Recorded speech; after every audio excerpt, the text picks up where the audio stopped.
Esse ato moral, ele só é válido verdadeiramente criticável ou elogiável se ele for voluntário, se ele for feito por alguém que tem total possibilidade de decisão. Esse é um preceito que permanece moderno, porque há em todo o sistema jurídico alguma maneira de tornar o ato voluntário ou não. Há alguns países em que o modo como você vê isso é muito diferente. Nos Estados Unidos, o crime de morte é considerado voluntário desde qualquer idade. Em 5 anos eles já são capazes de analisar um crime de morte como se fosse plenamente consciente. Bom, eu não vou aumentar nesse mérito aqui, primeiro porque isso não é coisa de direito, segundo eu não entendo nada disso, né? E terceiro, porque na verdade temos que entender o que o Aristóteles está nos dizendo aqui sobre as condições que devem existir para que um ato seja voluntário. Então, o que ele começa a dizer aqui logo de cara é que existem certas circunstâncias da vida em que essa voluntariedade é um pouco duvidosa, que é o ato feito sob coação. Esse ato sob coação é voluntário ou é involuntário? Ele acha que é voluntário, porque a voluntariedade do ato está na ação concreta e própria, porque aquela pessoa pode, se quiser, negar-se a fazer aquele ato e sofrer as consequências da coação. Mas ela tomou a decisão de fazer aquilo. Agora, ele não está, obviamente, aqui querendo ser uma penal, dizendo quanto é que uma pessoa assim pode ter a sua culpa atenuada, digamos. Ele não está analisando isso. Ele está apenas reconhecendo que há determinadas situações em que há essa ambiguidade no caso, né? Que não se sabe muito bem o que fazer com essa situação.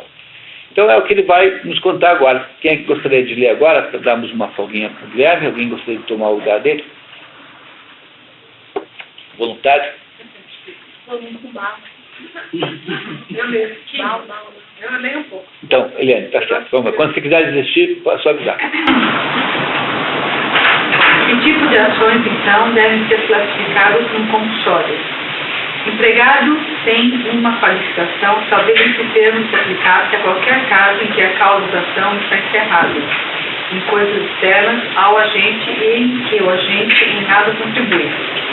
Mas quando ações, não obstante intrinsecamente involuntárias são, em dadas circunstâncias, deliberadamente eleitas de preferência a uma dada alternativa, e quando sua origem reside no agente, deve-se declarar que essas ações são intrinsecamente voluntárias, mas circunstancialmente voluntárias e preferíveis à alternativa. Então, são intrinsecamente involuntárias, mas são circunstancialmente voluntárias. É nada mais nada menos do que a condição humana de acordo com a Ilíada. A Ilíada é para dizer para você só isso. Que os deuses lá em cima do Olimpo é que fazem acontecer toda aquela confusão lá embaixo, começar pela própria festa. A festa que deu origem a toda a história é a festa do casamento da Tétis com o pai do Aquiles, que foi a tal da confusão que começou, que não foi convidada a discórdia, e aí a discórdia, para se vingar daquele desaforo, é que arma aquela confusão toda do concurso de beleza de Misses, que acaba gerando o prêmio do para o pares da mão da Helena. Então, a Ilíada está aí para nos dizer que tudo aquilo que aconteceu entre gregos e vitorianos foi armado do Olimpo, e, no entanto, as ações que gregos e vitorianos fizeram eram ações humanas. Então, é como se ele estivesse nos dizendo aqui, pessoal, que a maior parte das ações humanas são assim, de certo modo. Quer dizer, elas são, no fundo, ações voluntárias, devem ser, portanto, dignas de elogio ou de lástima, né, ou de repúdio, mas elas, ao mesmo tempo, não são 100% controladas pelos seres humanos, como se houvesse elementos de coação externo que sempre estivessem presentes. Esse é o conceito de condição humana para um grego, que é o que está na Ilíada. A Ilíada é isso. A Ilíada é essa ideia central que aquela obra traz.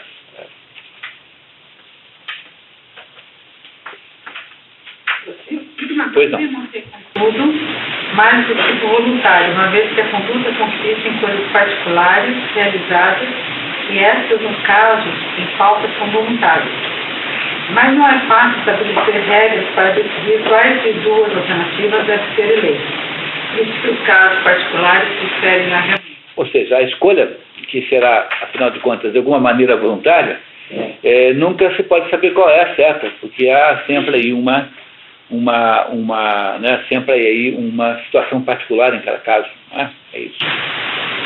Explicar o termo compulsório a atos realizados por prazer ou por objetos novos, sob o pretexto de que eles exercem constrangimento sobre nós de fora, é tornar toda ação compulsória, visto que o prazer e a nobreza entre eles fornecem os motivos para quaisquer ações.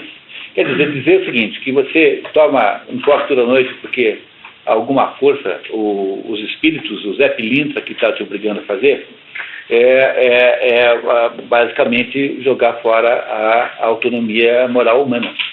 Então, o fato de você tomar um forte todo dia, mesmo que você tenha um vício, é um ato derivado da sua vontade de você é que pediu a cerveja. Portanto, botar a culpa do seu forte na Brahma é uma injustiça muito grande.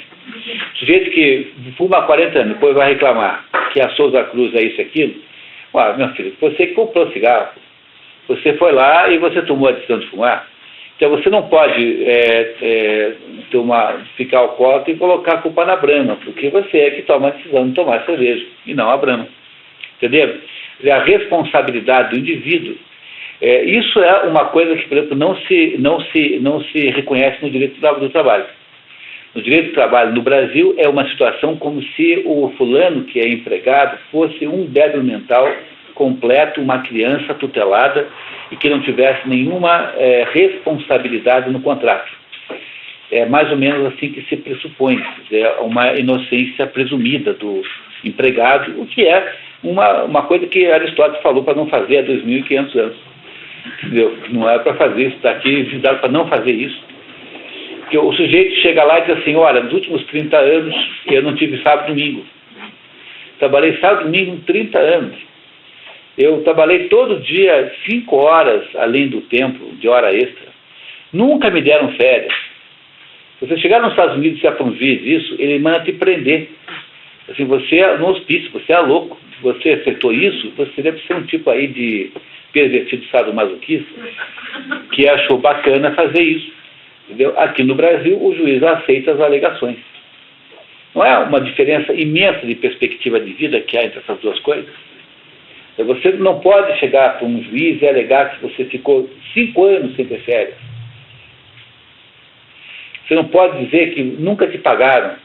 Porque se você descobriu que o seu patrão era desonesto, você tinha ter tido a iniciativa de ir embora. Como é que você não foi embora? Compreenderam o problema que está implícito numa coisa dessa aqui, que é o problema da responsabilidade, em última análise, né? Continuando. Por outro lado, agir sob compulsão e contra a vontade é doloroso. Mas ações realizadas agradavelmente ou nobremente são pensadas com prazer. E é absurdo discriminar as coisas externas em lugar de culpar a nós mesmos, por termos presa fácil de suas atrações, ou tomar o crédito de nossas ações nobres para nós mesmos, ao passo que responsabilizamos as sensações de prazer pelas ações vítimas. Parece, portanto, que um ato é compulsório quando sua origem é externa e a pessoa forçada nada contribui para ele. Porque você não pode dizer assim, olha, esse ato aqui de heroísmo eu fiz porque eu quis mesmo. Agora, esse ato aqui de covardia eu fiz porque eu fui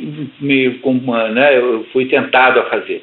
Então, você não pode ter os dois pesos e duas medidas. Então, o que é uma compulsão, no sentido que está dizendo aqui? Ou seja, o que é um constrangimento? É quando sob esse ato você não tem nenhum poder de decisão. Os outros não são assim, são todos voluntários.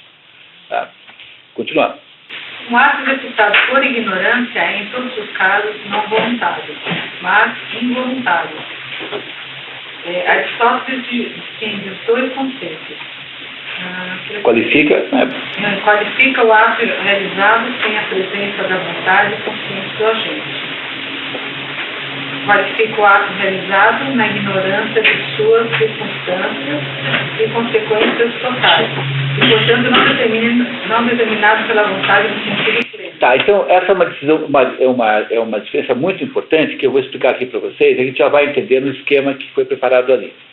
Então, é muito diferente o ato, porque se um ato for feito por ignorância, não é voluntário. Então, por exemplo, eu resolvi atirar na guerra no inimigo, mas o inimigo não era, eu errei o alvo, né? Aquele fulano que eu matei é o fogo amigo, né? Matei o outro que era meu amigo, eu não quis fazer isso, mas matei. Então, esse ato foi praticado porque eu agi na ignorância de quem era o meu verdadeiro inimigo. Não é isso? Ora, o outro é muito diferente disso de uma pessoa que não tem capacidade de discernir o certo e o errado. Portanto, um louco que não sabe se certo matar ou não é certo. Então, esse louco age por ignorância plena, por ignorância genérica. Enquanto o outro, que ignorava apenas quem era o alvo certo, errou por ignorância específica. Entenderam isso? Dê uma olhadinha, por favor, nesse esquema que vocês receberam agora aqui comigo. Ó. Então, isso aqui é uma tentativa de resumir essa história para ficar bem claro na cabeça da gente aqui. Então, os atos humanos, sob o seu ponto de vista moral, são os seguintes. Ó. Primeiro, atos voluntários. Apenas esses são louváveis ou censuráveis. São esses que você pode dizer assim, você agiu bem, agiu mal. Tá? Então, que tipos de atos voluntários são esses? Há os plenamente voluntários com toda a possibilidade de escolha, que seria o ato voluntário, digamos, perfeito, normal. No entanto, há um segundo tipo de ato voluntário que é misto, lembra?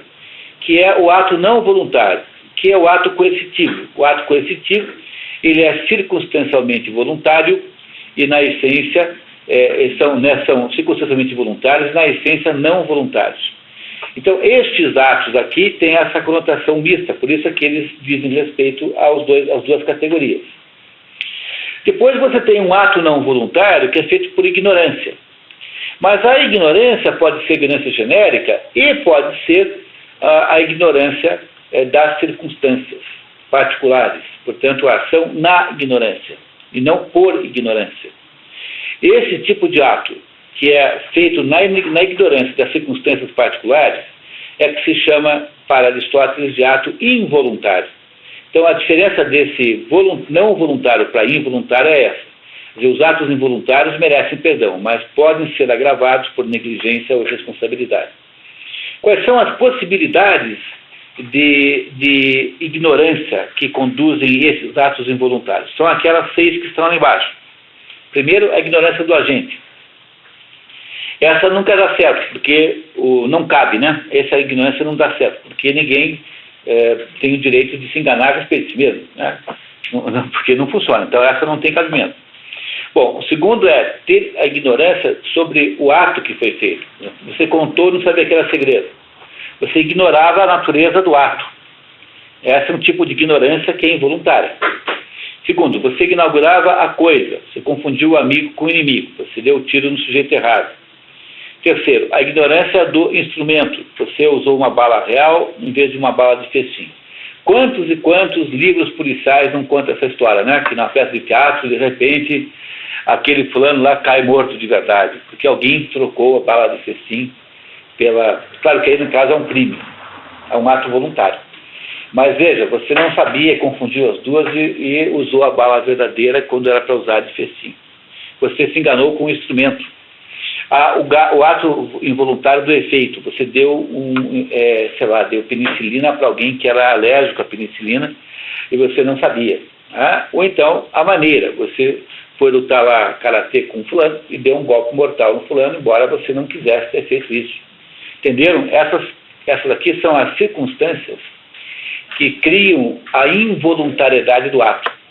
Qualquer um que tenha ocorrido em qualquer dessas 5, né, porque a primeira não se aplica, né, 5 ignorâncias, cometeu um ato involuntário, com um IN na frente.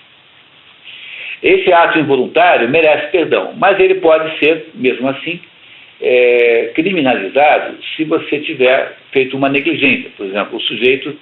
a ideia do crime culposo é que esse é o crime culposo. No linguajar de direito é esse tipo de crime. Por exemplo, o sujeito matou alguém, atropelou alguém que estava bêbado. O ato de ter atropelado alguém foi involuntário, mas há uma negligência anterior, que é o fato do sujeito ter se embriagado sabendo que poderia ter feito isso. Entenderam? Que daí, no caso, não há um atenuante, há um agravamento da culpa.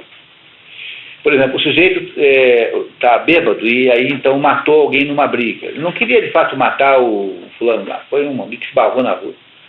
Então o ato de matar foi seguramente um ato involuntário, mas o ato de ficar bêbado, armado, é um ato voluntário, portanto ele agrava a culpa. Entenderam o que está escrito aqui? Esse é todo o esquema que vocês estão lendo, tá? É isso aqui. Que há atos voluntários, puros e simples, quando você tem plena consciência que está fazendo. Existem atos voluntários que são circunstancialmente involuntários, que são os atos que são coagidos, né? São as situações em que há coação. Existem atos não voluntários que são baseados na ignorância total, por exemplo, quando um louco está tomando decisões. E há, finalmente, atos involuntários, que são atos em que se ignora determinados aspectos, circunstâncias do que você está fazendo. Então você verá aí agora pelos exemplos de Aristóteles como vai ficar claro em seguida no texto. Tá? Então, continuamos lendo. Então vamos lá. Um ato executado por ignorância é em todos os casos não voluntário, mas involuntário, somente quando causa sofrimento e arrependimento ao agente. Uma vez que de alguém que agiu por ignorância e não sente qualquer arrependimento pelo que fez, não se pode realmente dizer se agiu voluntariamente, considerando-se que não estava ciente de sua ação. Ele, no entanto, também não se pode dizer que tenha agido involuntariamente, considerando-se que não lamenta.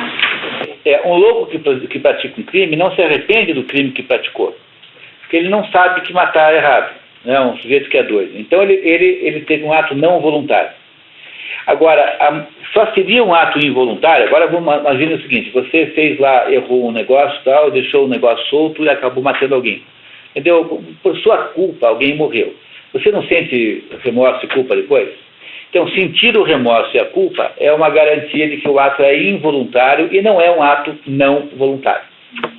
Entenderam a diferença que Aristóteles estabelece? Todo ato involuntário será seguido pelo arrependimento, que é o que acontece quando alguém atropela um sujeito sem ter culpa. No fim, ele vai sentir uma grande dor de ter feito isso. Ele não fez de propósito. Então, ele tem consciência de que é errado fazer isso, entendeu a diferença entre os dois? Porque o ato não voluntário é o ato em si inconsciente do seu verdadeiro valor moral. Porque um ato voluntário se arrepender. Um ato? Voluntário. Não, mas o ato voluntário, sim, mas aí no caso, você queria de fato matar o outro, tá? Aí você é um sujeito mau, aí não é o ato voluntário, né? Agora, veja assim, tem 3 assassinos. Esses 3 assassinos são diferentes. Por quê? Porque o primeiro assassino queria matar o vizinho de verdade porque ele tem raiva do vizinho. Porque o vizinho é do outro time. Entendeu? Torce para o outro time. E o vizinho, de vez em quando, deixa o carro dele meio atrapalhando a sua entrada. Qualquer coisa, qualquer razão besta. Então esse sujeito vai lá um dia e mata o vizinho. Esse ato é um ato voluntário errado, um ato moralmente errado. O segundo sujeito que matou foi o louco que saiu do hospício e que olhou para o primeiro que encontrou e achou que aquele fulano lá fosse o Átila Uno. Então ele pegou uma pedra e deu na cabeça do Átila, achando que estava fazendo uma coisa muito boa. Como esse sujeito não sabe o que faz, ele não se arrependerá, porque ele, para todos os efeitos, matou o Átila Uno. Então ele não terá nenhum arrependimento do ato que fez. Esse é um ato não voluntário. E o terceiro é aquele fulano que, por desconhecer uma circunstância do que estava fazendo, por exemplo, ele entregou uma arma para o outro, achando que não tinha bala, que não tinha nenhuma cápsula, e tinha. Então ele não sabia que a arma estava carregada e a outra pessoa se mata sem querer. Esse terceiro é um ato involuntário. Entenderam? Porque a pessoa que entregou a arma morrerá de culpa. Entenderam que há a diferença entre essas três maneiras de você matar alguém? Compreenderam? É isso que ele está dizendo aqui, porque ele está querendo estabelecer qual é a responsabilidade pelos atos. Isso aqui é um tratado de direito, no fundo, né? Esse é um exemplo que ele não tinha vontade e ele nem resolveria.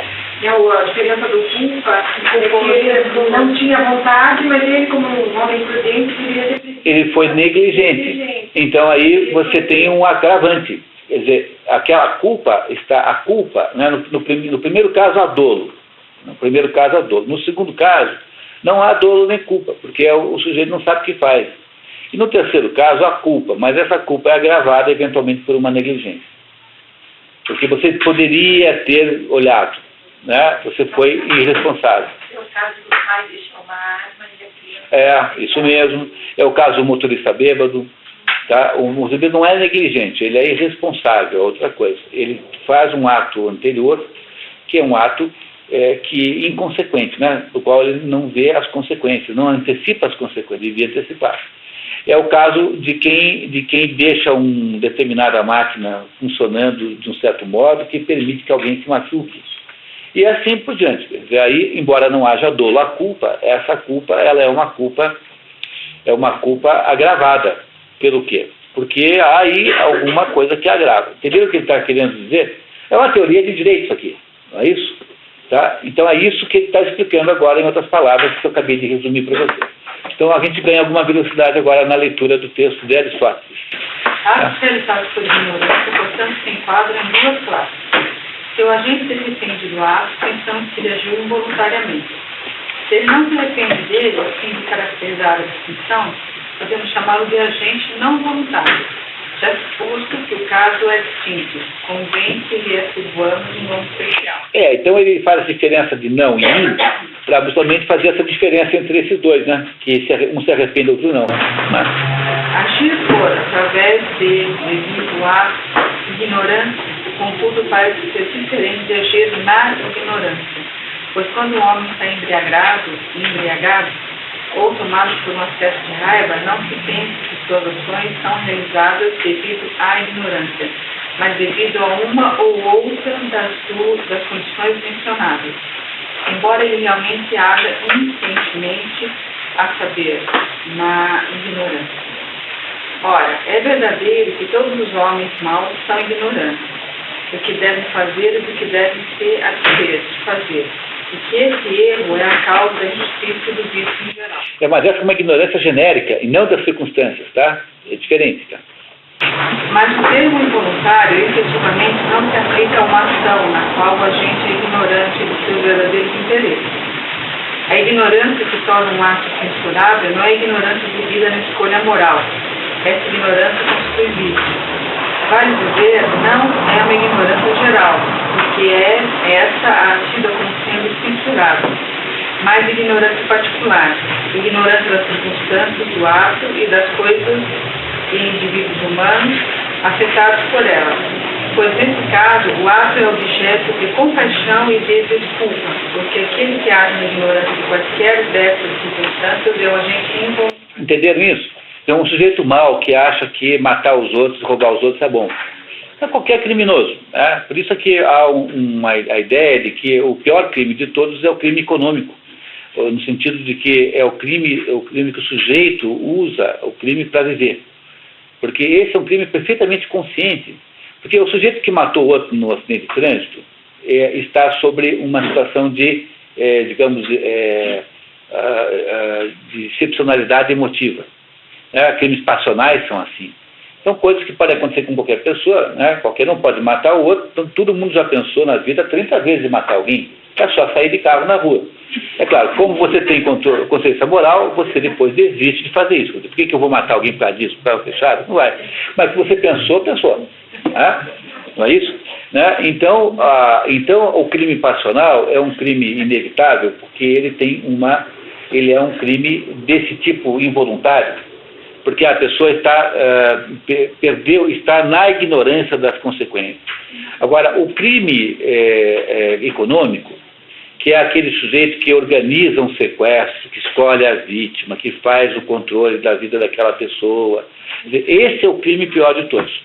Porque esse crime é o crime do sujeito que tem uma dinâmica má na sua mente. Quer dizer, ele é um crime voluntário de vício. Quer dizer, ele está lá em cima e é mau, por isso mesmo. Compreenderam o que ele está querendo dizer? Quer dizer, uma pessoa assim, que organiza um sequestro e que mata alguém, um refém, essa pessoa é muito, muito, muito pior do que uma pessoa que tenha produzido uma morte involuntária, não queria produzir e produziu. Então essa é uma diferença fundamental que tem que ser levada em conta nisso. Compreenderam, né? Tá claro isso, né? Imagina. Alguém quer substituir ele?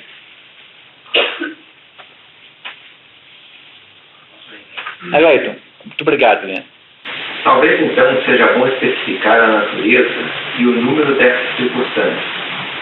São elas: o agente, número 1, o ato, 2, a coisa, 3, que é afetada pelo ato ou constitui a esfera do ato, e por vezes também o instrumento, 4. Digamos uma ferramenta com a qual o ato é realizado. O efeito, 5. Por exemplo, salvar a vida de um homem. E a maneira, 6. Por exemplo, suave ou violentamente. E esses 6 são aqueles 6 que acabamos de ler ali embaixo, né? É a mesma coisa. Continuamos. Ora, ninguém, a não ser insano, poderia ser ignorante do conjunto dessas circunstâncias. E, evidentemente, não poderia ser ignorante do agente. Pois como poderia não conhecer a si mesmo? Então, para ser um crime involuntário, um ato involuntário, não pode ser ignorante do conjunto, porque aí seria uma pessoa louca e que seria, então, um ato não voluntário.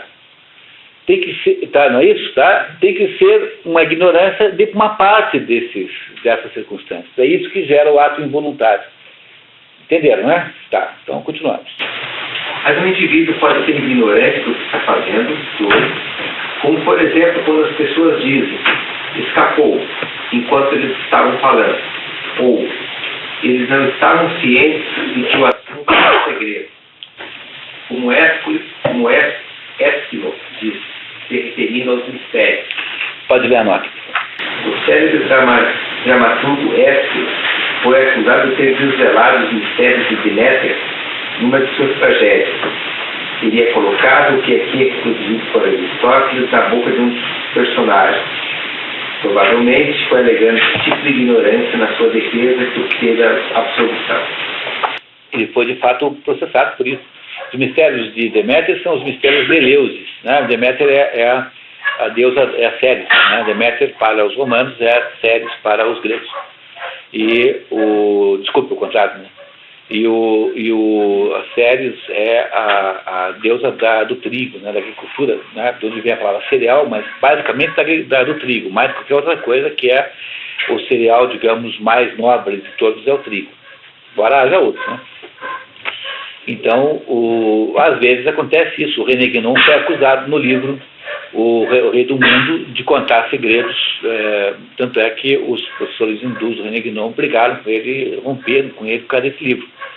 E o Ésquilo também foi acusado disso, de revelar os segredos de Eleusis, que eram segredos voltados para a agricultura, fazer as plantas crescerem.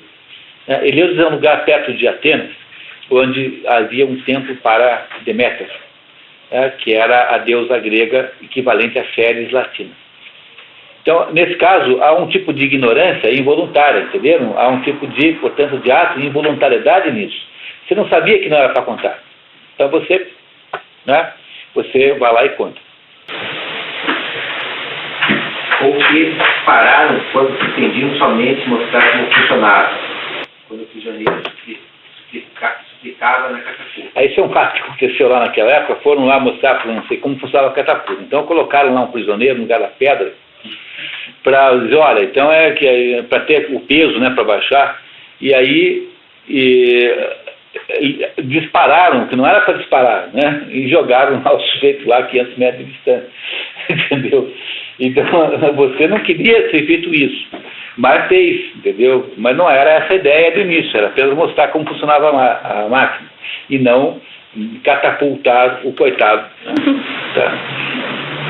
Outro sim, Alguém poderia confundir seu filho com o inimigo, lei, como fez Merope,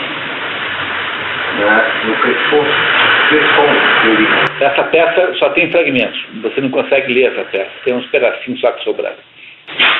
Ou, 4, confundir uma lança pontiaguda com uma de ponta embotada, ou uma pedra pesada com uma pedra cônica.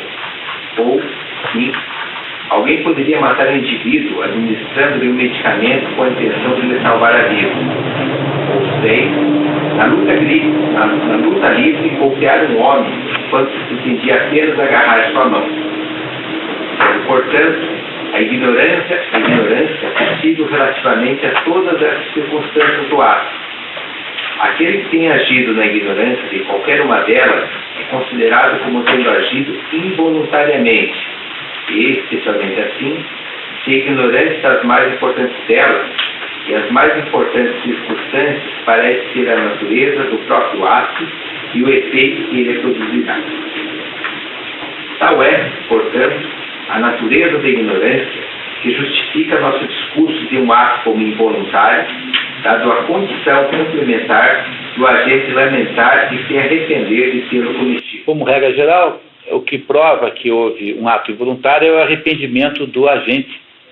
Por isso que todo o sistema jurídico reconhece o arrependimento do réu como sendo atenuante. Não é isso? Quer dizer, o sujeito, quando o juiz dá a sentença, ele considera da prescrição da sentença se o réu tem ou não tem arrependimento do seu ato. Porque isso é importante na definição do tamanho da culpa. Entendendo bem a diferença que tem entre ato não voluntário e ato involuntário? Ok, continuamos. Sendo uma ação involuntária, aquela realizada sob compulsão ou devido à ignorância, um ato voluntário pareceria ser um ato cuja origem reside no agente, o qual conhece as circunstâncias particulares nas quais está agindo, pois é provavelmente um equívoco dizer que os atos ocasionados pela ira ou pelo desejo são involuntários. Pode ir lá embaixo. Platão, em As Leis, onde associa a ira e o apetite, desejo, à ignorância, como fonte da ação incorreta. Então agora aqui está dando mais uma rasteira no seu professor, dizendo que se Platão acha que um ato motivado pela ira é involuntário, ele acha que não, que se os atos bons, se nós atribuímos os atos serenos voluntariamente, por que nós não deveríamos atribuir os atos não serenos, já que a humanidade tem as duas possibilidades ao mesmo tempo? Então ele não aceita atribuir a um ato motivado pelo ódio, por exemplo, uma característica de involuntariedade. É um ato voluntário como os outros quaisquer. Em primeiro lugar, isso nos impediria de nos referir a quaisquer dos animais inferiores atuando voluntariamente ou a crianças também. Em segundo lugar, quer-se com isso dizer que nós não realizamos voluntariamente quaisquer dos atos devidos ao desejo ou à ira, ou que realizamos os atos nobres voluntariamente e os atos vis involuntariamente. Está vendo? Não funciona. Aí você vai sempre ter uma desculpa de inimputabilidade. Então, só os atos nobres que merecem elogio é que você assumirá como seus. E todos os atos vis você imputará alguma involuntariedade. Por isso que não pode ser assim. Tá? E nisso ele está discordando de Platão, que achava que podia. Seguramente, essa é uma distinção absurda, se consideramos que uma única pessoa é autora de ambos. Seria, contudo, estranho falar de atos que visam a coisa a que é correto visar como involuntário, além do que é certo experimentar ira diante de certas coisas e também sentir desejo por certas coisas, por exemplo, pela saúde e o conhecimento. Ademais, pensamos que ações involuntárias são dolorosas e aquelas que gratificam os apetites prazerosas. E, por outro lado, qual diferença há no que tende no seu caráter involuntário entre atos errados cometidos deliberadamente e atos errados realizados na ira? Ambos devem ser evitados. E, adicionalmente, Pensamos que as paixões irracionais fazem parte da natureza humana, tanto quanto a razão, de sorte que as ações realizadas a partir da ira ou do desejo também são pertinentes ao ser humano que as realiza. É, portanto, estranho classificar essas ações como involuntárias. Então, pertence às ações voluntárias. E aí, com isso, Aristóteles nos explicou,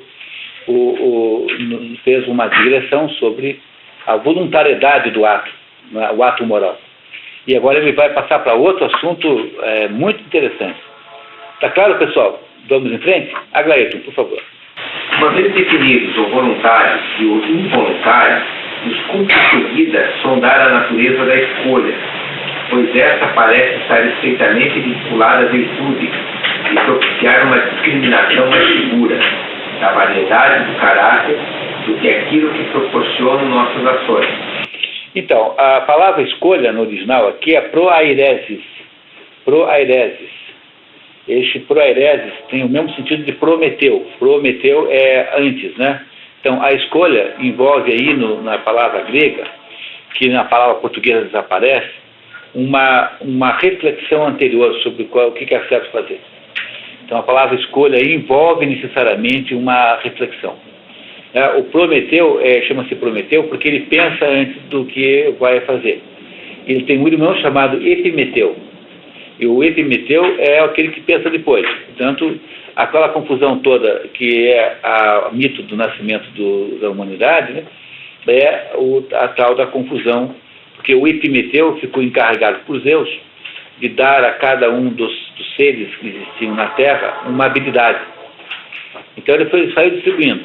Deu para o touro a ferocidade, deu para a onça, né, a destreza, deu não sei o que para a formiga a grande quantidade, né, a massa. E quando chegou no final, como ele não planejou bem, quando chegou no final não tinha sobrado nenhuma habilidade para o ser humano. Aí o Prometeu resolveu consertar o negócio, foi lá na oficina de Hefesto e roubou o fogo da razão e deu ao ser humano a razão para poder competir aqui nesse mundo com alguma coisa. Quando Deus soube disso, ficou furioso, mandou amarrar o Prometeu lá no Cáucaso, lá numa pedra, e mandou para o bobalhão do Prometeu uma esposa chamada Pandora, que é a primeira mulher, que até então não havia mulher na Terra, só havia homem. Então mandou a Pandora, que é a Eva grega, e a Pandora trouxe junto uma caixinha. E essa caixinha, então, era uma caixinha onde tinha todos os males. Do seu ponto de vista grego, é a mulher quem trouxe todos os males para a humanidade, porque até então não havia isso. E a Pandora abre a caixinha, e da caixinha saem todas as desgraças que não se consegue mais depois botar de volta. Então é a caixa de Pandora, né? Entendeu? Essa história do mito grego está na Teogonia. Na Teogonia está no programa de expedições. Não me lembro que altura do ano aí, mais ou menos, nós vamos ter lá a Teogonia para tentar entender como é que os gregos desenharam, né? Perto do Gênesis, tem o Gênesis, que é o desenho cristão, e a Teogonia, que é o desenho mitológico grego. Está lá no programa de expedições. Mas a ideia de escolha em grego, a palavra grega, tem essa ideia de pensar antes, quer dizer, refletir sobre o que é certo. Tá? Só para saber isso que é importante, tá? A escolha é manifestamente um ato voluntário, mas essas duas expressões não são sinônimas. A última sendo mais lata. Mais ampla, né? Lata é mais ampla. Crianças e os animais inferiores são capazes de ação voluntária, mas não de escolha. Atos repentinos também podem ser qualificados de voluntários, mas não pode deles dizer que são realizados por escolha. Por quê? Porque eles não têm, por serem repentinos, não têm a condição de reflexão que a palavra grega traz e que a palavra escolha perdeu. Tá? Então, um ato feito por impulso não pode dizer que é uma escolha verdadeira. Tá? Assim identifique a escolha com o desejo, ou com a ira, ou com a vontade, ou com alguma forma de opinião. Esses pareceres, entretanto, parecem estar equivocados. Por que será que a escolha não tem nada a ver com essas coisas? Ele vai explicar muito bem agora. Tá? Os animais irracionais não exercem escolha, porém de certo experimentam desejo, bem como ira. Igualmente, o indivíduo humano detentor de autocontrole, pálido, age em função de desejo, mas não em função de escolha. E, ao contrário, um homem detentor de eficiente autocontrole age em função de escolha e não de desejo. Desejo e escolha não são a mesma coisa, né? E é muito interessante esse pedaço aqui, é absolutamente genial. Tá? Veja como é que ele vai nos ajudar a entender isso. Percebam? Por outro lado, o desejo pode se opor à escolha, mas não o desejo ao desejo. Pode ler a nota. Ou seja, é possível desejar fazer algo e optar, escolher por não o fazer. Mas é impossível experimentar dois desejos contraditórios de imediato e simultaneamente. Por exemplo, desejar ao mesmo tempo beber água e desejar não a beber. O desejo não pode ser contraditório a ele próprio, mas eu posso contradizer, portanto, se eu posso contradizer o desejo e a escolha, significa que eles são categorias diferentes. Então eu tenho um desejo de comer um doce, mas como eu estou de regime, eu posso escolher não comer. Entenderam a diferença? É que a escolha refere-se a uma opção real, concreta, verdadeira, aqui e agora, enquanto que o desejo refere-se a uma orientação futura, uma espécie de sonho, uma espécie de desejo mesmo. É isso que é diferente, quer ver? Olha só que interessante. Ademais, o desejo se relaciona com o prazeroso e com o doloroso, enquanto a escolha com nenhum dos dois. Menos ainda se identifica a escolha com a ira.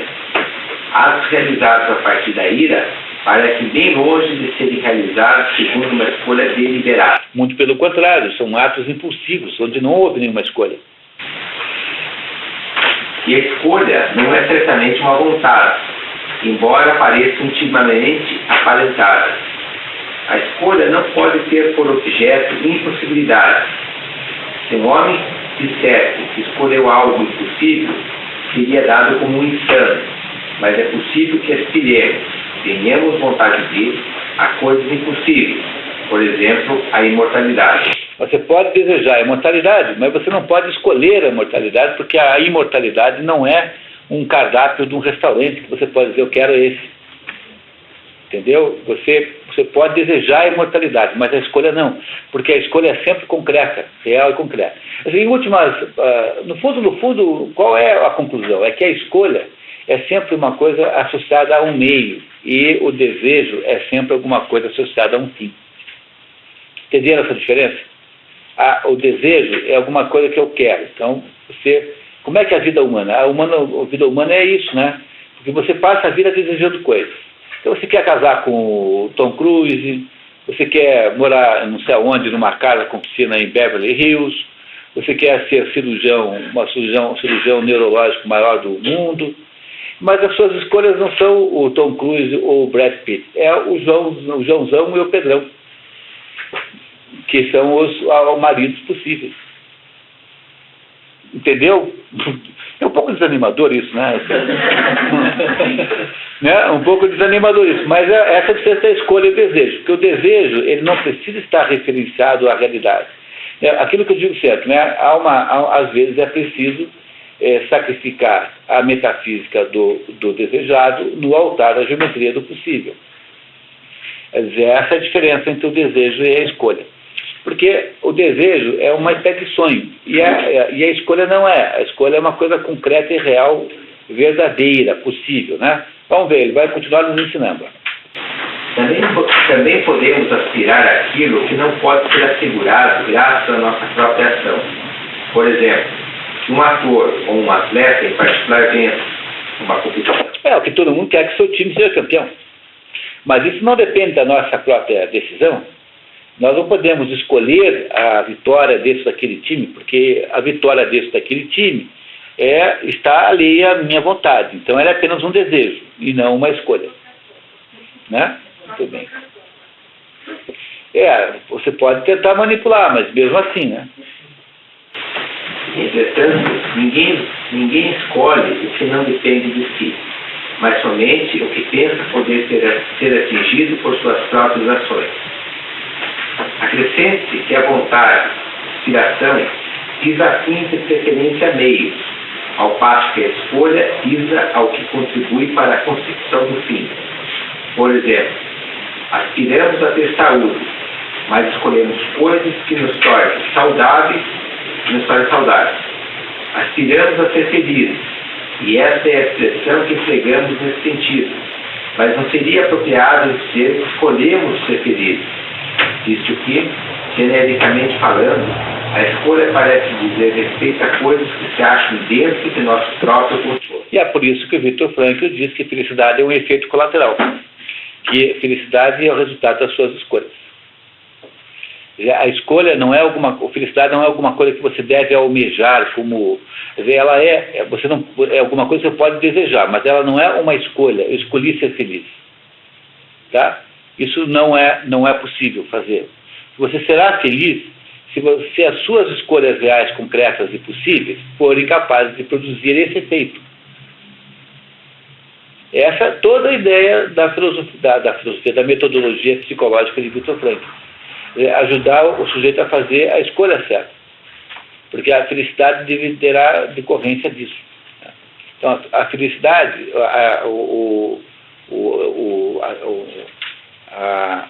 não é isso, o objetivo final, quer dizer, o desejo que você, no fundo, está exercendo aí, é alguma coisa que orienta a vida, mas a vida é feita de concretudes reais, de escolhas verdadeiras e concretas que vão uma atrás da outra. Não é isso? Tá? É o que Aristóteles está nos contando aqui. Tá? Tampouco pode a escolha ser opinião. Parece que qualquer coisa pode ser matéria de opinião. Formamos opinião sobre o que é eterno, o impossível, tanto quanto sobre o que está no âmbito de nosso poder. Ademais, distinguimos a opinião por sua verdade ou falsidade. Não por ser boa ou má. Ao passo que a escolha é distinguida, ao contrário, por ser boa ou má. É, portanto, provável que ninguém realmente identifique a escolha como uma opinião em geral. Você pode escolher alguma coisa completamente diferente do que a opinião geral diga. Mas tampouco é idêntica a alguma opinião particular, pois é nossa escolha do bem ou do mal que determina nosso caráter, e não nossa opinião acerca do bem e do mal. Então, você tem um bom caráter na medida que você toma ações de bom caráter. Não porque você tem uma opinião sobre o bom e o mal serem, como é que devia ser o bom caráter. Então, a escolha, que é o ato moral real, concreto, é ele que faz o seu próprio caráter, e não as suas opiniões.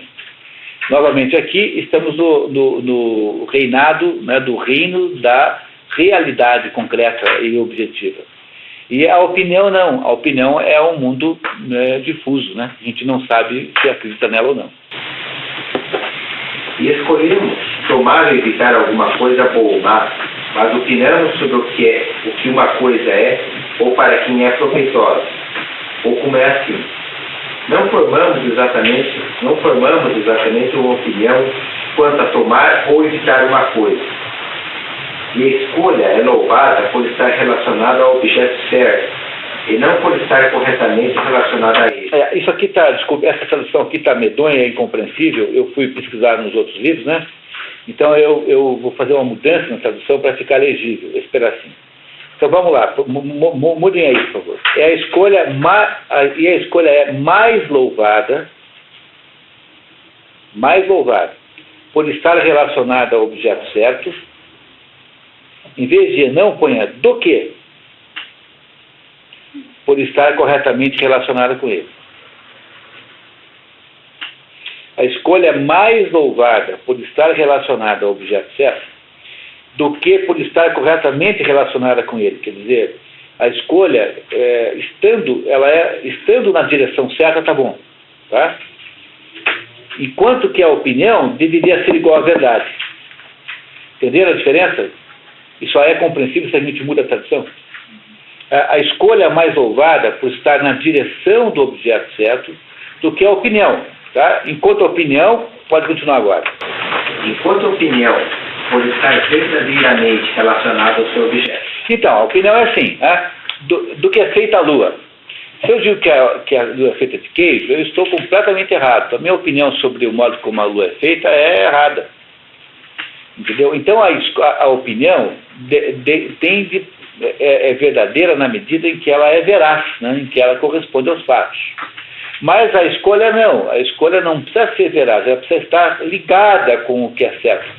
E não necessariamente a veracidade, porque ela é circunstancialmente muito complexa. Entenderam a diferença dessas duas coisas? Porque a escolha não é igual à opinião? Só dá para entender se a gente mudar. Entenderam o que eu mudei aqui? Como está ilegível, não dá para entender. Tá? Então, continuar. E nós elegemos, escolhemos, somente coisas que sabemos absolutamente serem boas, ao passo que opinamos sobre coisas que de modo algum conhecemos com absoluta certeza. Tampouco parecem ser as mesmas pessoas diferentes na escolha e na formação de opiniões, uma vez que parece que alguns indivíduos formam as melhores opiniões e, no entanto, escolhem as coisas erradas em função do vício. É o padre que tem casos com as paroquianas. Entendeu? Tá? Compreenderam que as escolhas do padre são ruins, embora a opinião dele seja boa.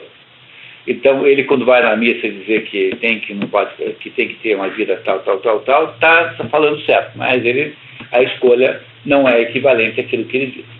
Entenderam como pode ser diferente? Logo, a escolha não é igual à opinião. A escolha precedida ou acompanhada pela formação de opinião é aqui irrelevante, porque não constitui o ponto que estamos considerando, que é, nomeadamente, se a escolha é idêntica a alguma forma de opinião. O que gênero de coisa e o que caracteriza a escolha, já que não é ela nenhuma das coisas acima mencionadas, é evidente que ela pertence ao gênero da ação voluntária, mas nem todo ato voluntário é escolhido. Talvez a possamos definir como ação voluntária precedida por deliberação, posto que a escolha envolve o raciocínio e certo processo mental. De fato, a prévia deliberação parece sugerida pelo próprio termo. Pode ler embaixo. Ou seja, proeresis e proeriton significa primordial e especificamente prévia escolha ou desígnio premeditado. O Prometeu, né? Eu já tinha explicado para vocês isso, né? Porque, veja, um ato voluntário pode ser um ato, assim, de impulso. Então, eu pego e pulo quando vejo uma cobra, sei lá, tá? É isso, mas esse não é um ato que envolveu uma escolha. Ele foi um ato meio assim, né, imposto pelo impulso. Então, para poder ser um ato voluntário, a escolha poder pertencer ao ato voluntário também tem que ser meditada antes. Então, há uma deliberação que antecede a escolha, que é o próximo assunto que ele vai nos ensinar. O qual denota alguma coisa escolhida antes de outras coisas. Que é o Prometeu, que pensa antes de fazer, diferentemente do Epimeteu, que é o sujeito que vai fazendo sem pensar. Tá? Não é isso? Tá? Então, continuamos. Alguém quer entender o Agaíto? Agaíto, continua. Vamos lá. Quanto à deliberação, deliberam as pessoas sobretudo, são todas as coisas objetos possíveis de deliberação? Ou será a deliberação impossível no que tange algumas coisas? A expressão objeto de deliberação, presumivelmente, não devia ser tomada abrangendo coisas que um tolo ou um insano poderiam deliberar, mas indicando o que um indivíduo sensato deliberaria. Está aí mais uma afirmação axiomática. E você não vai partir do pressuposto sobre o que uma pessoa delibera. Vai pegar aquilo que as pessoas normais deliberam. Porque senão você nunca para de ir para trás. Então tem que partir de pressupostos que são axiomas. Então isso é a base da filosofia aristotélica. Reparem, né, que é impossível encontrar um filósofo moderno, salvo uma meia dúzia de exceções, que escreva desse jeito, contando para você, está conversando com você e fazendo a sua mente desenvolver um raciocínio filosófico. Não é isso? Quer dizer, isso é a marca do grande filósofo.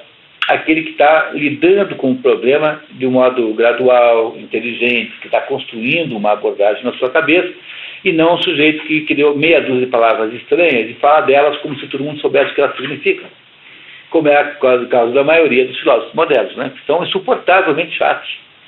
Né? Por exemplo, os filósofos ingleses são insuportáveis, os filósofos alemães são absolutamente confusos, com exceção de 3 ou 4 gênios, tá?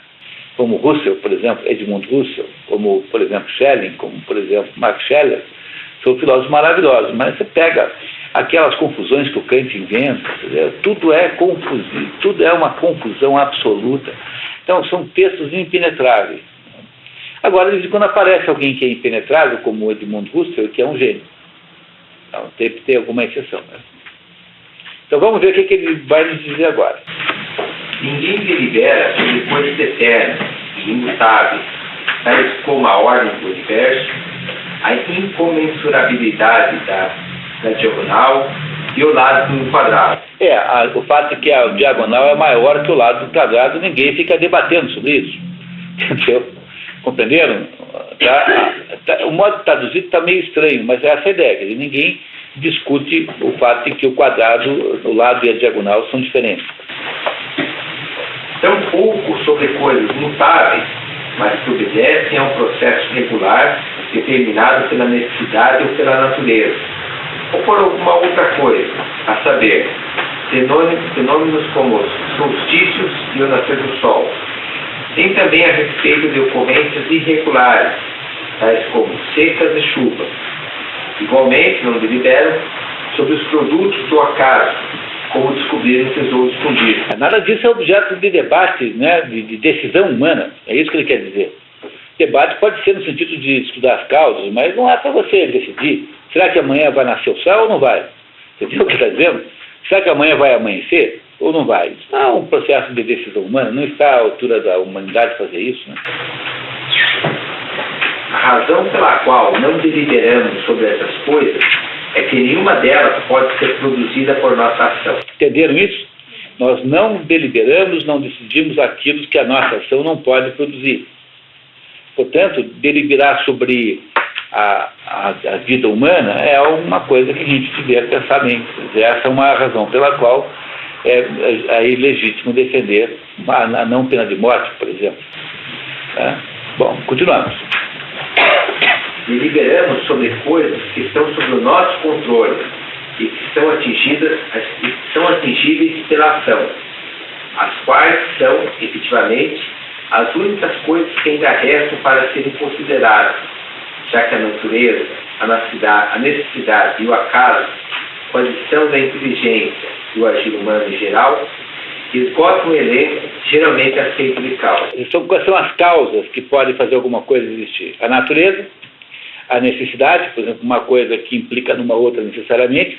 Se você quebrar um ovo, vai ter sujeira no chão.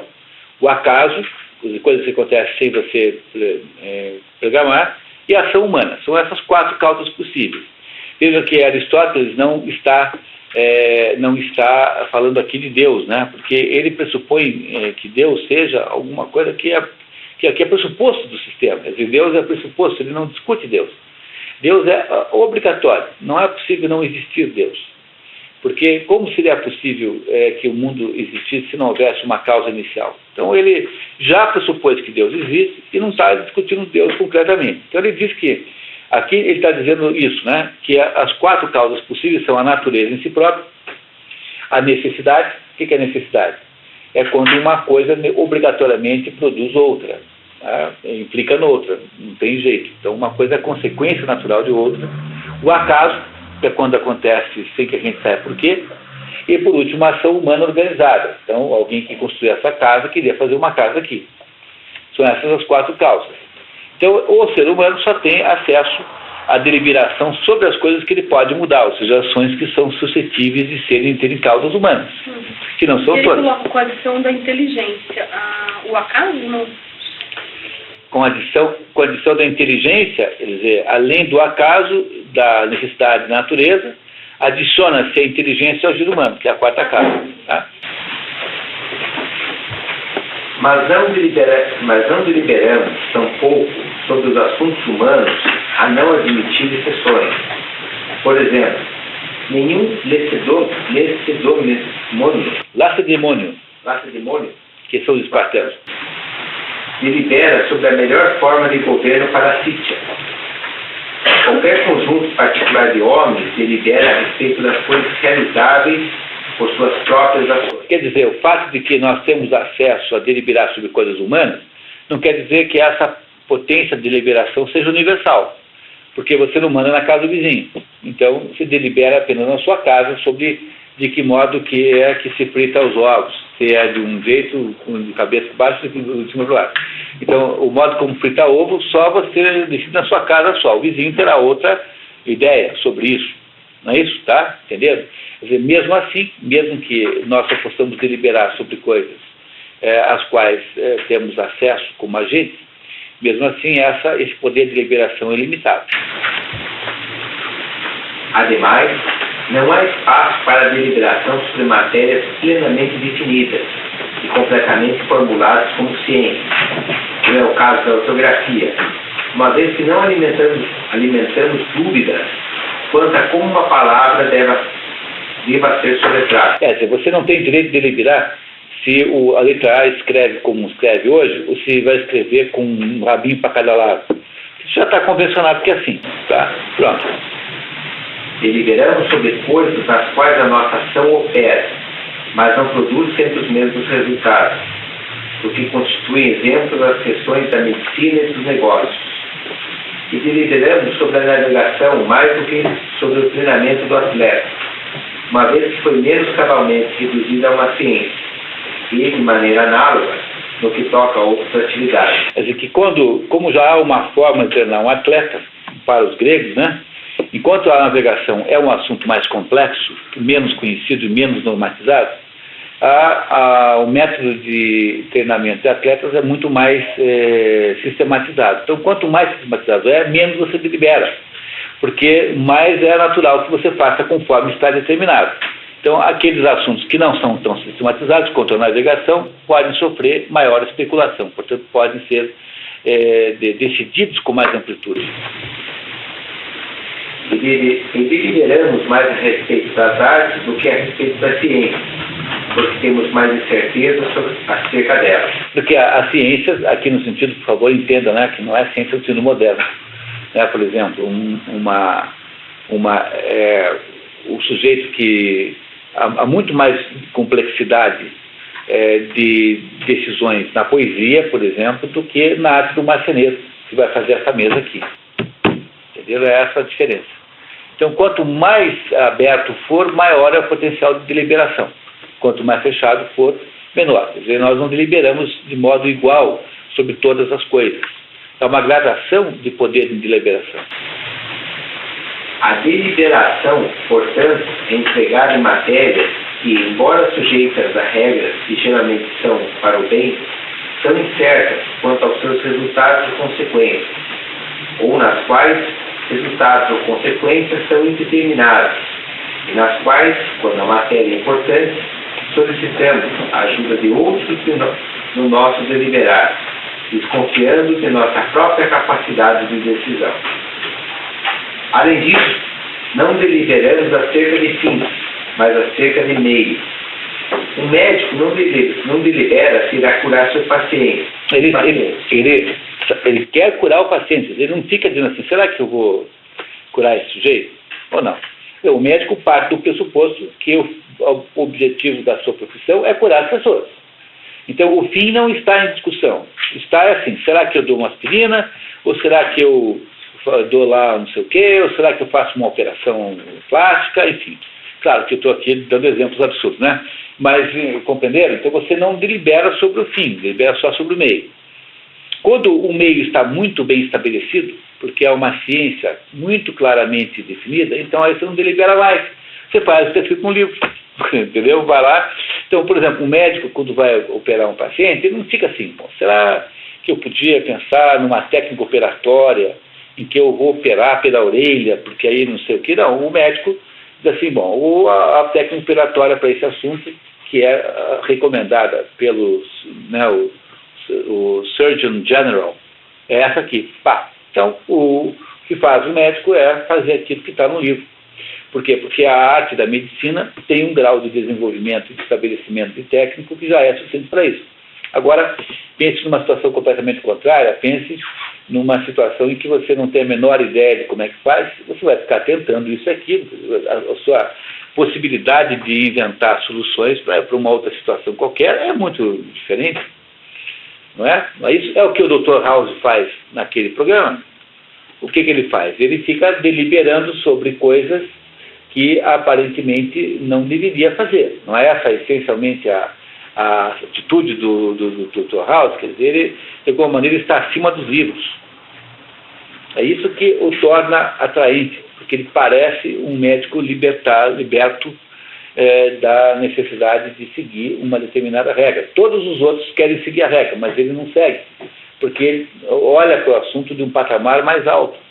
Então, como os assuntos que vão para aquele médico são assuntos que ninguém deu conta, não é que ele seja uma terapia alternativa ao livro, é que ele é aquele sujeito que tem coragem de deliberar fora do livro. Entenderam a diferença do... Ele é que tem o poder de lidar com o assunto fora do que o livro está, porque quando chegou nele, o sujeito já passou pelo livro e não deu certo. Compreenderam agora o que faz o House? É isso que ele faz, né? A deliberação, portanto, é empregada em matérias que, embora sujeitas a regras que geralmente são para o bem... Já lemos. Além disso, não deliberamos acerca de fins, Não, pode continuar. Mas acerca de meios. Um médico não delibera se irá curar seu paciente, ou um orador se irá convencer seus ouvintes, ou um chefe de Estado se irá assegurar um bom governo.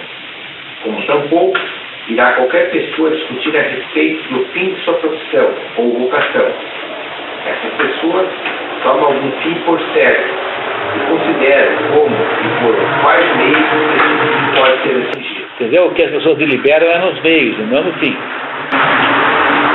Se descobrirem que há vários meios para atingi-lo, passarão a considerar qual deles permitirá que o fim seja atingido da maneira mais fácil e melhor. Se houver apenas um meio pelo qual o fim pode ser alcançado, indagarão como o fim poderá ser alcançado por esse meio, e por qual meio esse meio pode ele próprio ser atingido, até que alcancem o primeiro elo do encadeamento das causas, o qual é o último na ordem da descoberta, pois a pessoa que delibera parece indagar e analisar da forma que foi descrita como se estivesse analisando uma figura geométrica. Aristóteles se refere ao método analítico. E ele mesmo inventou, que é o método filosófico dele, que está no Organum, né, que é o outro livro. Com efeito, parece que ainda que nem toda investigação seja deliberação, como não é a investigação matemática. Toda deliberação é investigação. E a derradeira etapa da análise parece ser a primeira etapa da execução do projeto. O projeto, ou seja, a busca específica de cada um. Quer dizer, na medida em que você estudou o problema, agora você já pode escolher. A deliberação antecede a decisão, a escolha. Falando em direito, você vai tratar de direito, né, as atividades do médico e do advogado sempre são atividades de direito. Não almejam o fim, o resultado. Você pode exigir do médico, né, ele busca a cura, mas esse resultado não pode ser esperado. Não, assim, ele é desejado, mas ele não pode ser garantido. É muito diferente. Né? Então, no caso do direito é um pouco diferente, porque no caso do direito você tem uma espécie de embate entre dois pontos de vista. Mas no caso médico não é assim. O médico tem como conflito com a doença, com aquele fenômeno patológico, que não é exatamente a mesma coisa, porque a doença, de certo modo, ela é passiva. Porque ela existe e ela irá ter o desenvolvimento que lhe for possível por natureza. Então, o médico tem uma capacidade de atacar isso por vários métodos. Mas, do outro lado, não, porque aí do outro lado há uma diferença de opinião. que é o que há entre dois advogados. Então, a perspectiva de sucesso do médico é mais projetável, quer dizer, ela é mais previsível do que a perspectiva de sucesso do advogado. São diferentes os graus de conflito. O médico luta com a doença. Isso mesmo. E no caso do médico você não tem isso. Você tem um monstro passivo que tem um determinado curso, que é o que o médico ataca, mas tanto um quanto o outro partem do pressuposto que vão resolver o problema. Não é? Agora, o que é uma escola de medicina? É uma escola de meios. É uma escola em que você aprende determinadas metodologias de fazer o quê? De enfrentar uma ameaça chamada doença. Não é isso? Tá? A escola de direito, ela não é bem assim, porque no fundo ela é uma escola de argumentação, uma escola de retórica. É isso que os advogados são retóricos. Eles aprendem, então, a convencer alguém. Né? No fundo, o que faz o advogado ter sucesso é o seu poder de convencer alguém. O médico tem sucesso na medida em que ele é capaz de desmanchar um determinado estado patológico que é ameaçador. Então, é muito diferente o modo como você forma um advogado, o modo como você forma um médico. Mas sempre é mais ou menos o meio, porque o que ele está dizendo aqui é que o sujeito que é piloto de avião, ele não entra no avião e diz assim, será que eu vou ou não vou levar esse pessoal para Nova York? Ele parte do pressuposto que é isso, que esse é o objetivo da sua existência. O que ele fará é subir pela cabeceira da pista esquerda ou da direita, conforme o vento esteja a favor. Ele irá subir, contornar uma nuvem de potencial de turbulência. Ele irá fazer uma porção de decisões, de escolhas de natureza técnica, que ele aprendeu a fazer, para que aquele fim possa ser obtido. É isso que está aqui o Aristóteles dizendo. Tá? Que, no fundo, as nossas escolhas são sempre sobre os meios. Porque seria muito estranho um advogado que começasse a atender um cliente e não tivesse certeza se vai ou não vai obter a absolvição. O fim do advogado, a finalidade pela qual ele existe, é conseguir a vitória para o seu cliente. Mesmo que o cliente não tenha razão. Compreendeu que esse é o problema do advogado? O advogado tem a obrigação de defender mesmo o mais absurdamente sujeito mau que possa existir. Porque se o sujeito entra nessa história dizendo que não vai defender, ele está denegando a sua profissão, não pode. Tá? Quer dizer, o advogado tem a obrigação de defender o seu cliente. Ele não tem o poder de obter a absolvição, mas ele tem os meios de retórica, de argumentação, portanto, capazes de fazer a influência de um juiz. Então, o advogado se consegue produzir sucesso na medida que ele consegue influenciar outra pessoa. E o médico consegue obter sucesso na medida que ele consegue desativar um determinado estado patológico. São maneiras completamente diferentes de existir. Não é isso? Mas, em todos os dois casos, o fim está pré-estabelecido antes e não está em debate. Mas a escolha que o advogado faz entre uma causa e outra, aí tem a ver com a ética. Ele não faz essa escolha, porque aparece lá o cliente e diz assim, olha, pode recusar um cliente. Sim, mas isso é muito diferente. Uma vez que ele aceitou o cliente, ele não pode, o que ele escolhe, na verdade, é o seguinte, o sujeito matou 35 pessoas. Bom, ele tem que alegar alguma coisa. Então a escolha que ele fará é a seguinte, bom, seu juiz, é o seguinte, ó, ele matou 35 pessoas porque, imagine, esses 35 eram sujeitos completamente calhordos, olha aqui, ó. Um aqui é cocainômano, no outro não sei o quê, ou então diferente. Não, o meu cliente é louco. Ou então é assim, o meu cliente não foi, ele estava em transe mediúnico e quem matou foi o Zé Pilintra. Entendeu? Qual é a escolha que o advogado tem que fazer? Ele tem que arrumar uma maneira, escolher um jeito de convencer o juiz a libertar, absolver o seu cliente. Quando for advogado de defesa. Se for advogado de acusação, é o contrário. Então, mas isso não é um método, não é um meio, não é uma escolha que você faz? Então o que você faz, na verdade, é arrumar uma maneira de convencer o outro. Portanto, a arte do direito é a arte da retórica. O médico não consegue convencer o vírus a ir embora, entendeu? Meu filho, seguinte, o médico tem que encontrar uma maneira de fato destruir aquele agente patológico. Então ele tem que escolher o Tetrex 500 entre não sei o que, contra a vancomicina. Então, o que o médico fará é escolher um antibiótico que ele achar mais adequado. Então escolher um determinado tipo de dieta ou um determinado tipo de intervenção cirúrgica. Então o médico aprenderá a fazer escolhas para melhor conseguir o objetivo que não está em debate, que é salvar a vida do paciente. Só o modo como o médico faz isso é de alguma maneira mais objetivo do que faz um advogado, porque o médico luta com o estado patológico passivo, quer dizer, a doença tem um desenvolvimento autônomo. Então, o que o médico sabe é como é que aquilo evolui. Então, aquilo começa a ficar verde, depois fica amarelo, depois fica azul, entendeu? Sei lá como é que é, depois começa... Sabe Deus? Então, o médico tem uma perspectiva da doença. Então, ele irá produzir intervenções, tá, num contexto de uma previsibilidade, digamos, patológica. E o advogado não, porque o advogado não sabe o que a outra parte vai argumentar. Então, na verdade, no caso do advogado, o que você tem é uma luta por opiniões. É uma luta retórica. No médico não é assim. Embora tenha no direito também alguma técnica jurídica, que é uma técnica de argumentação, mas essa técnica jurídica não tem a mesma valor relativo que tem a técnica operatória, por exemplo. Que a técnica operatória é uma técnica que a medicina se resume à técnica de intervenção, e enquanto o direito não se resume à técnica argumentativa, no sentido formal da palavra.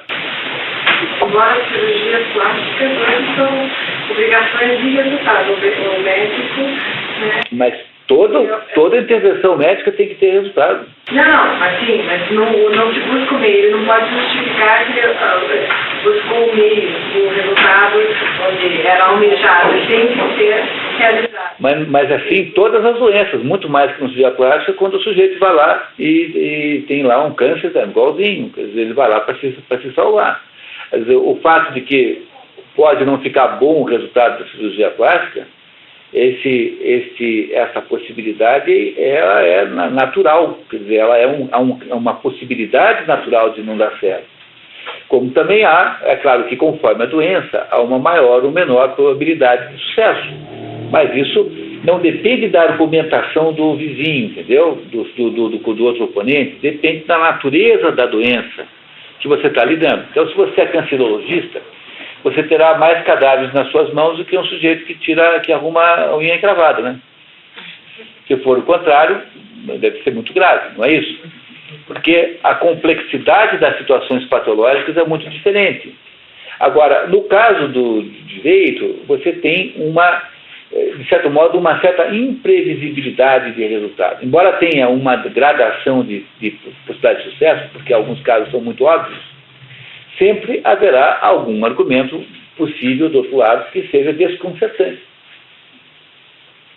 Não é? Quer dizer, o direito depende muito mais da arte de impressionar os outros, depende muito mais da capacidade retórica. Você convenceu o juiz que o fulano, olha, não pode ter sido ele, porque naquele momento que aconteceu o crime, ele estava matando um outro sujeito, não sei aonde. Entendeu? Entendeu? Qualquer coisa assim. Né? Agora, o médico não tem essas mesmas circunstâncias, mas tanto nos dois casos estão ambos procurando apenas os meios. Os meios é que eles decidem, escolhem. É isso que o Aristóteles está nos contando. Vamos até o finalzinho desse item ali, então? Assim, se o médico, o orador, o chefe de Estado, etc., se defrontarem com uma impossibilidade, abandonarão o projeto, por exemplo, se esse exigir dinheiro e o dinheiro não puder ser obtido. Mas, se por outro lado, revelar-se como algo possível, eles começarão a agir. Por possível, quer dizer capaz de ser executado por nossa ação, o que incluiria, num certo sentido, coisas que fazemos através da ação de nossos amigos, visto que o princípio da ação deles reside em nós. No exercício de uma arte, a questão do momento é saber quais ferramentas usar, e num outro, como usá-las.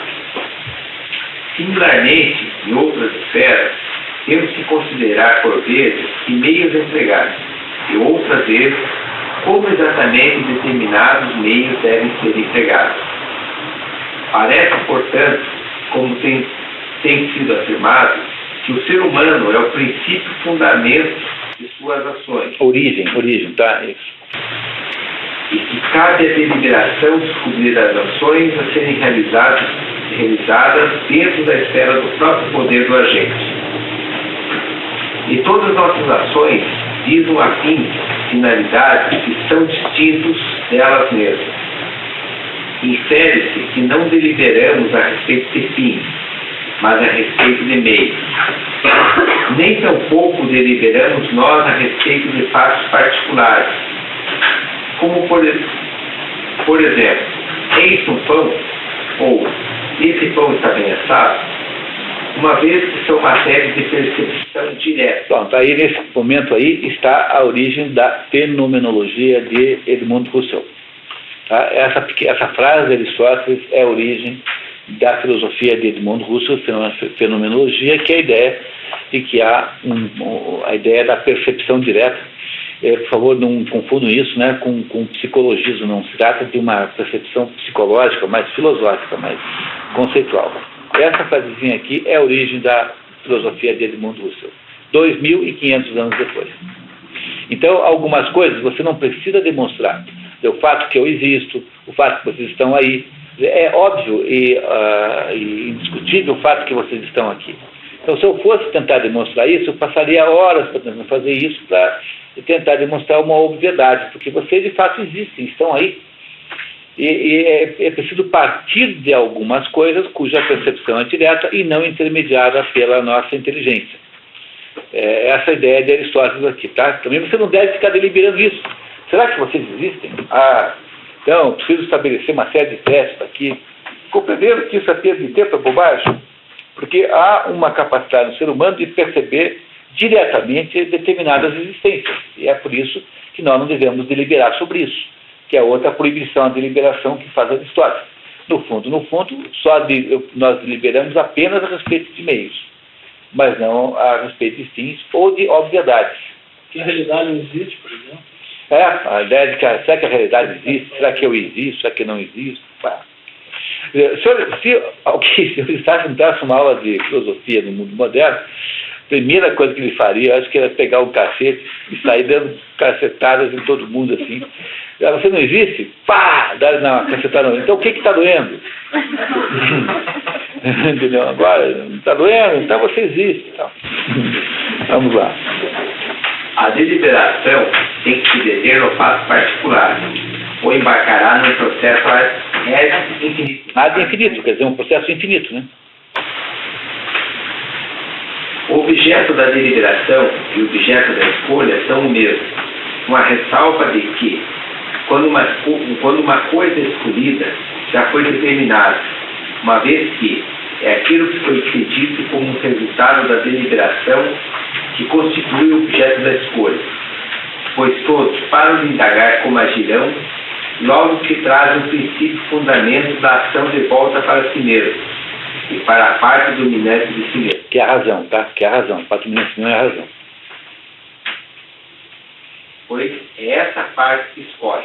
Então, primeiro você delibera, pensa, reflete, raciocina, né? E aí você toma a decisão. Isso pode ser ilustrado pelas antigas constituições representadas por Homero. Os reis costumavam anunciar ao povo as medidas que haviam escolhido adotar. Como então, o objeto da escolha é alguma coisa sobre nosso poder que depois da deliberação desejamos. A escolha será um desejo deliberado de coisas em nosso poder. Pois, primeiramente, deliberamos. Em seguida, selecionamos e, finalmente, fixamos o nosso desejo de acordo com o resultado de nossa deliberação. Que isso sirva de descrição sumária do que é a escolha e da natureza de seus objetos, e do fato de que ela se ocupa dos meios que contribuem para o fim. E aí nós paramos nesse ponto,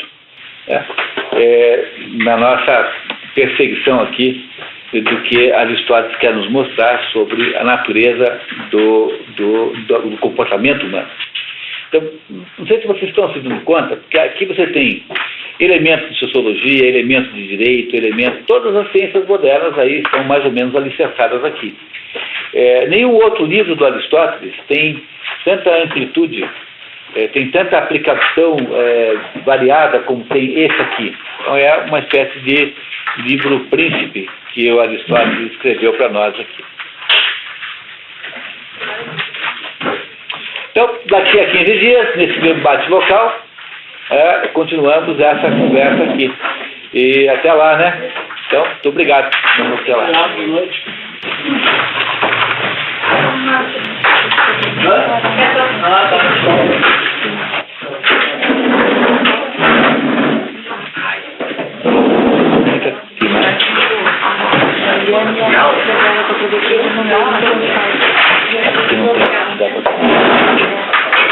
Você vai levar a Iane e ela encontra na casa e volta aqui em casa.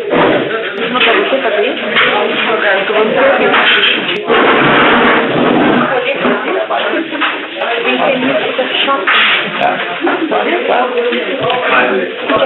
Acho que fazer um diurético. O negócio. Ah, é? Pra tua ideia, depois eu te explico como é. Pra tua ideia. Sabe o que é? Todos nós, todo signo tem um meio céu para atingir. E eu recebi só que a pergunta que você fez para mim sem saber a astrologia, mas é qual que é o conceito de cada um. Tudo que eu explico no trabalho do diurético. Tá. Então vamos lá, né? Obrigada, menino. Nada muito.